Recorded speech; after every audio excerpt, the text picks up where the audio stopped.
அம்மா மஞ்ச மாறி அம்மா நாங்க 3 பேரும் லைஃப்ல பணம் காசெல்லாம் சம்பாதிச்சு நல்லா செட்டில் ஆகும்ட்டு இந்த ஆசீர்வாதம் பண்ணோம்மா. நாங்க அண்ணன் தம்பி 3 பேரும் வாழ்க்கை முழுக்க இதே மாதிரி ஒற்றுமையா இருக்கணும் அருள் புரிவாய் அம்மா. இப்ப நம்ம ரூமுக்கு போறோம், எந்த வேலையில அதிகமா காசு கிடைக்கணும் டிஸ்கஸ் பண்ணி நாளையில இருந்து எல்லாரும் வேலைக்கு போலாம். இப்ப இருக்கிற காலகட்டத்துல கன்ஸ்ட்ரக்ஷன் வேலையில அதிகமா காசு கிடைக்குது. அதனால நாளைக்கு எல்லாரும் வேலைக்கு போறதுக்கு தயாராகுங்க. இந்த வேலை நல்லா இருக்கு. இதே மாதிரி நம்ம இன்னும் 5 மாசம் வேலை செஞ்சோம்னா சீக்கிரம் லைஃப்ல செட்டில் ஆகலாம், என்ஜாய் பண்ணலாம். சிமெண்ட் மூட்டை தூக்கி உடம்புல ஒரே டயர்டா இருக்கு. நல்லா சாப்பிட்டு ஒரு தூக்கத்தை போட்டா தான் கரெக்டா இருக்கும். 5 மாசம் நம்ம வேலைக்கு போய் சமாளிச்சு காசை வச்சு இன்னொரு 2-3 வருஷம் சந்தோஷமா என்ஜாய் பண்ணலாம். கேமை முடிச்சுட்டு சாப்பிட சிக்கன் சாட்டை எவன் செஞ்சான்னு தெரியல, அவ்வளவு டேஸ்டா இருக்கு. செஞ்சவனுக்கு 4-3 செயின் போடலான் இருக்கு.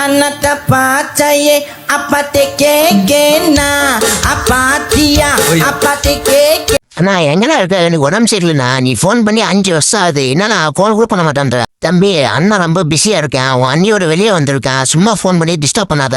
நீ வாழ்தா இல்லைங்க, அவன் கிடக்குறான். எங்க போனாலே சும்மா போன் பண்ணி டிஸ்டர்ப் பண்ணிக்கிட்டே இருப்பான் விளக்கண்ணா. அண்ணா எனக்கு உடம்பு சரியில்லை, பெரிய அண்ணனுக்கு போன் பண்ணா அண்ணியோட எங்கேயோ வெளியே போயிருக்கேன், போனை விடான்ட்டான். நீ வரையாண்ணா? நீ வேற ஏன்டா வெறுப்பேத்துற? என் பையனை பார்த்துக்கிறதுக்கே எனக்கு டைம் தத்தல.